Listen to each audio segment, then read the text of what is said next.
Motor وے مبینہ زیادتی case میں اہم پیشرفت ہوئی ہے۔ نامزد ملزم وقار الحسن نے گرفتاری دے دی، مگر ملزم نے صحت جرم سے انکار کرتے ہوئے بیان میں یہ کہا ہے کہ ملزم عابد کے ساتھ وہ کئی وارداتوں میں شریک رہا، لیکن موٹر وے زیادتی کیس سے کوئی تعلق نہیں۔ پولیس نے وقار کا DNA سیمپل لے لیا ہے، جبکہ کیس کا جو مرکزی ملزم ہے عابد وہ تاحال قانون کی گرفت سے آزاد ہے۔ موٹر وے مبینہ زیادتی کیس میں ہوئی پیشرفت کے علاوہ ہم بات کریں گے کہ پنجاب حکومت کے پولیس ریفارمز اور CCPO لاہور کی تعیناتی اور ان کے دائرہ اختیارات پر ہمارے ساتھ موجود ہے مسرت چیمہ صاحبہ، ترجمان ہے پنجاب حکومت کی۔ السلام علیکم مسرت صاحبہ۔ وعلیکم السلام۔ مسرت صاحبہ بہت شکریہ پروگرام میں وقت دینے کے لیے۔ سب سے پہلے تو اگر آپ ہمیں اس وقت کی جو تازہ ترین صورتحال ہے اس سے آگاہ کر دیں کہ اب تک جو کیس کی جو کارروائی ہے جو مجرموں کو پکڑنے کے حوالے سے ہے وہ کہاں تک پہنچی ہے، اور جو مرکزی ملزم ہے عابد اس تک کب تک پہنچنے کی امید ہے؟ بسم اللہ الرحمن الرحیم، بہت شکریہ۔ بیسکلی اگر ہم اس کو ایویلیویٹ کریں ساری سچویشن کو تو 24 آورز کے اندر ہی ایٹ لیسٹ ہم جو مرکزی کردار تھے اس گھناؤنی اور اس ایک بدقسمت اندھوناک واقعے کے، ان تک ایٹ لیسٹ کلیئرٹی آ گئی کہ جو لوگ اس میں انوالو تھے۔ امپورٹنٹ چیز یہ ہے کہ آئیڈینٹیفائی ہو جانا میری نظر میں سب سے بڑی ایک اس کو کہہ لیں کہ ایک کامیابی ہے، اور انشاءاللہ تعالی اس کو ہم ایز ارلی ایز پاسبل اس تک پہنچ جایا جائے گا۔ ایک بہت زیادہ بحث ہو رہی ہے میڈیا کے اندر کہ جو وقار الحسن کا جو کریکٹر ہے کہ وہ تو خود پیش ہو گیا۔ دیکھیں یہ بہت بڑی ڈیولپمنٹ ہے، اس کی وجہ سے ہم جو مرکزی کردار ہیں ان تک پہنچیں گے۔ ان کی سم یوز ہو رہی تھی، he has very close connection with Abid, اور ان کے بہنوئی یا وہ کیا کوئی ایک ایسا کوئی رشتہ دار تھے جو ان کے ساتھ جو ان کی سم یوز کر رہے تھے، and there are more than 7 SIMs, اور اس کے بعد وہ ان کے ساتھ اس وقت موقع پہ موجود تھے۔ سو امپورٹنٹ چیز یہ ہے کہ ٹھیک ہے اگر یہ نہیں ہے جو ایک بہت زیادہ ابہام پایا جا رہا ہے کہ جی انہوں نے تو خود پیش کر دیا، سو واٹ، بٹ اگر ہم پیچھے ماضی میں تھوڑا دور جا کے دیکھیں تو ان کا کرمنل ریکارڈ بھی اکٹھے ہے، تو ایٹ لیسٹ یہ ہمیں جو ایکچوئل لوگ ہیں یا یہ جو پورا گینگ ہے ان کے پیچھے کون لوگ ہیں، یہ ایسے سمپل چیز نہیں ہے، تو یہ وہاں تک پہنچانے میں وقار کا ایک بڑا امپورٹنٹ رول ہوئے گا۔ اور دوسری جو لوگوں میں ایک پینک ہے کہ شاید کسی انوسینٹ کو اس چیز کو کنفرم رکھیں کہ انشاءاللہ سارے حقائق قوم کے سامنے رکھے جائیں گے، اور جو کلپریٹس ہیں ان کو قرار واقعی سزائیں دی جائیں گی، اور یہ اگزامپل سیٹ کی جائے گی، we will not let it go. اور دوسری بات یہ ہے کہ سب سے اہم چیز ہے جی سزاؤں کے حوالے سے جو آپ بات کر رہی ہیں اس پر تو بڑا کنفیوژن پایا جا رہا ہے۔ بہت سارے لوگ ہیں جو کہ یہ کہتے ہیں کہ اسے ڈیتھ پینلٹی ملنی چاہیے، ظاہر ہے جو ریپسٹ ہوتے ہیں، لیکن آپ کی پارٹی کے اور ایک اور پاکستان پیپلز پارٹی کا بھی موقف یہ ہے کہ جی ڈیتھ پینلٹی تو ہونی نہیں چاہیے، اور ایک پورا بہت بڑا طبقہ ہے، انٹرنیشنل آرگنائزیشنز ہیں، وہ سب یہ کہتے ہیں کہ نہیں جی ڈیتھ پینلٹی نہ کرو، اور بہت سارے ایسے لوگ بھی ہیں جو کہتے ہیں کہ ڈیتھ پینلٹی ہونی چاہیے۔ تو اب جب تک سخت سزا نہیں ہوگی اس وقت تک کیسے ہم ایگزامپل سیٹ کریں گے؟ یس آئی ایگری۔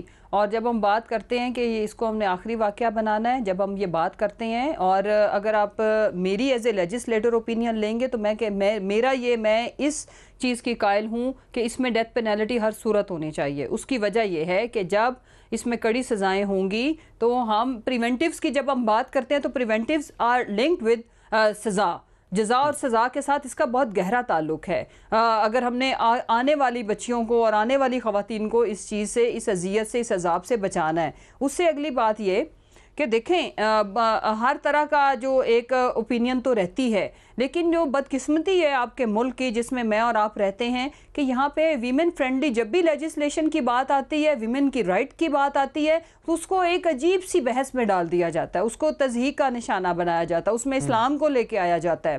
سو اس دفعہ وی آر ڈیٹرمنڈ کہ اب ہم یہ نہیں ہونے دیں گے۔ اسلام کو مکمل طور پر تمام حقوق دیتا ہے خواتین کو، اسلام نے تو تمام خواتین کو سارے حقوق دے دیے ہیں، اب یہ تو امپلیمنٹ کرنے کی بات ہے، اور اسلام جو ہے وہ سخت سزاؤں کی بھی بات کرتا ہے کہ قوانین صحیح ہونے چاہیے اور سزائیں ملیں۔ جی ایگزیکٹلی، اس میں جو ایک اور چیز ہے کہ بیسکلی کہ یہ دیکھو نا، یہ تو ہیبیچول ہے کہ اس نے کتنی دیکھیں، دو چیزیں تو اس کی ڈی این اے میں ثابت ہو گئیں کہ پہلے 2013 میں ایک ماں بیٹی کو اس نے ریپ کیا، اس کے بعد ابھی ریسنٹ پاس میں یہ بندہ نکل کے آیا ہے. تو یہ ہیبیچول کرمنل ہے. ان لوگوں کو، درندوں کو چھوڑنا اپنے آپ کو، یہ کسی کے ساتھ بھی ہو سکتا ہے، خطرے میں ڈالنے کے برابر ہے.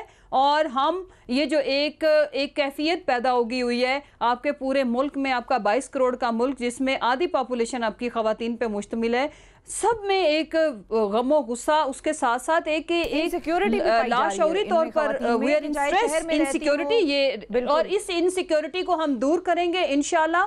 پرائم منسٹر صاحب کیسے کریں گے؟ اس چیز کی 2 سال کی مانیٹرنگ بھی کر رہے ہیں. حکومت کو ہو گئے ہیں، پچھلے 5 سال نون لیگ بھی رہی ہے، 5 سال پیپلز پارٹی بھی رہی ہے. انہی ادوار میں ہم دیکھتے ہیں کہ وہ 300 بچوں کا بھی کیس آیا سامنے، قصور کا واقعہ، اس پہ بھی کیا ہوا، کس کو سزا ہوئی. مطلب لٹکانا تو چلیں، جس چیز پہ ڈیبیٹ ہے وہ تو چلیں آپ کریں نا، سارٹ آؤٹ کریں. مطلب اس کو جیل میں تو ڈالیں، اندر تو بند کریں، اس کو کیس تو چلائیں. یہاں پر تو کیسز ہی نہیں چلتے، اتنا لمبا ٹائم پیریڈ ہوتا ہے. لوگ خود ہی کہہ دیتے ہیں بھائی اس روز کے رپڑ میں کیا پڑھنا، چھوڑو جانے دو، معاف کرو، مٹی ڈالو. تو لوگ خود ہی نہیں پرسو کرتے پھر ایسی سچویشن میں. شفا اس میں جو سب سے امپورٹنٹ چیز ہے کہ آپ کا جو سسٹم ہے اور آپ کی جو ایگزسٹنگ لیجسلیشن ہے، ایک تو پہلے یہ ان کے مطابق بھی ایگزیکیوشن نہیں ہوتی. دوسری بات یہ کہ اب ہمیں اسٹرانگ بیکنگ کرنی پڑے گی کہ ایسے تمام کیسز میں جو اسٹیٹ ہے وہ مدعی بنے. اور آپ کو پتہ ہے پہلے بھی یہ تو آلریڈی ناقابل معافی ہے، اور پھر اس کی سیٹلمنٹ کا ہو جانا از ویری اس کی وجہ یہ ہے کہ اسٹرینج تھنگ، بیکاز سسٹم آگے رسپونڈ نہیں کرتا. جو بیچارے وکٹمز ہیں وہ مزید وکٹم بنتے ہیں. امپورٹنٹ چیز یہ ہے کہ اس میں اب ہم انشاءاللہ تعالیٰ دیکھیں، ہم لوگ وی آر ہیڈنگ ٹورڈز یہ جو کلچر نہیں، اس میں شروع تو ہوئی ہیں. دیکھو شفا، شروع ہوئی ہیں، ہم نے بہت ساری چیزیں کر بھی لی ہیں. اب مائنڈ سیٹ کی جب بات آتی ہے نا، تو جو اویلیبل میں آپ کو بتاتی ہوں، جب مائنڈ سیٹ جو آپ کا سسٹم کے اندر بیٹھا ہوا ہے نا، جب تک ان کی ٹریننگ، جب تک یہ فریش لوگ نہیں آئیں گے، وہ ریپلیس کرتے جائیں گے. اور پرانے جو ایگزسٹنگ مائنڈ سیٹ کے لوگ ہیں وہ جب مینورٹی میں جائیں گے، اور جو بہتر آفیسرز ہیں وہ میجورٹی میں ہوں گے، تو انشاءاللہ تعالیٰ. اور اس کے بعد آپ نے ریفارمز کی بات کی، تو ہم نے پولیس ریفارمز میں کافی حد تک ہم نے کام کیا ہے.